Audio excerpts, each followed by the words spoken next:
Olá, tudo bem? Bem-vindo mais uma vez, você que está do outro lado da tela do computador ou na frente da tela de um smartphone.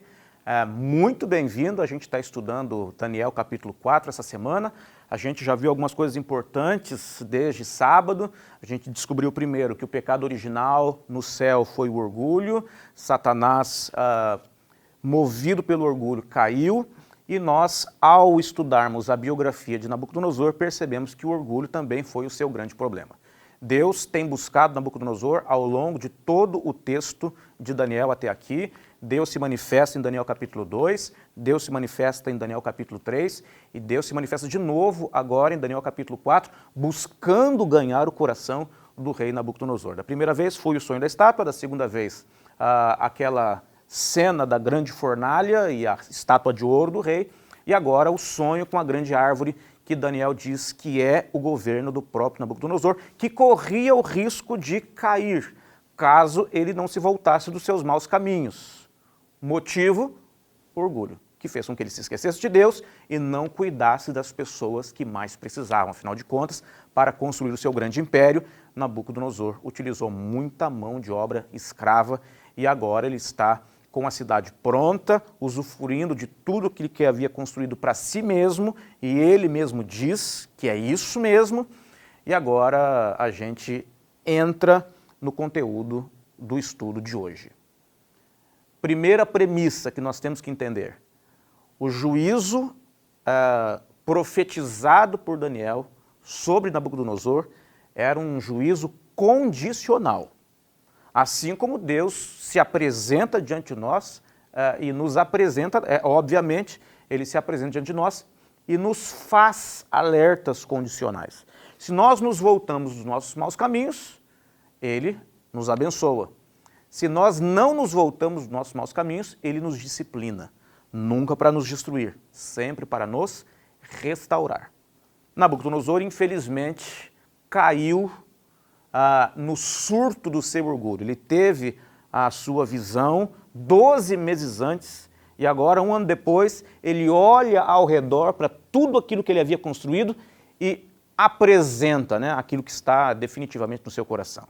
E ele diz: olha, não é essa grande cidade que eu construí para minha honra, para o orgulho do meu nome. E quando isso acontece, ele perde a noção de que é um ser humano.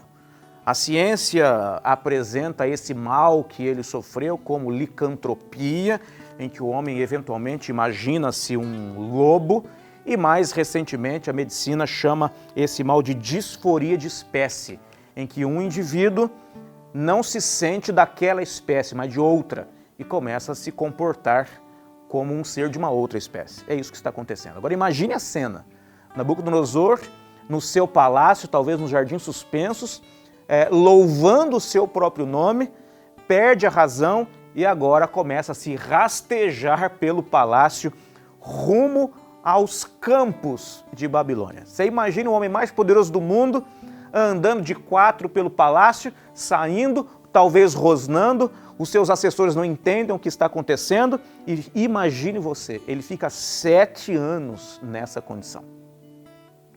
Daqui a pouco chega um representante de uma outra nação, entra na sala da recepção do palácio, fala com a recepcionista que está atrás do balcão, e aí o indivíduo diz: olha, eu gostaria de falar com o rei Nabucodonosor. Você imagina a resposta, olha, o rei Nabucodonosor não pode atender no momento, porque ele, no momento, ele está com a sua agenda fechada. Que vergonha para o império! E que perda para Nabucodonosor. Ele fica 7 anos literalmente pastando. E imagina a cena, o homem mais poderoso do mundo nessa condição. Nós podemos eventualmente cair na mesma fraudulenta tentação de Satanás. Não ouvirmos os alertas de Deus e cairmos como Nabucodonosor caiu. Porque quando nós caímos, nós nos esquecemos de quem nós somos e nos imaginamos seres de uma outra espécie. Foi isso que aconteceu com Nabucodonosor.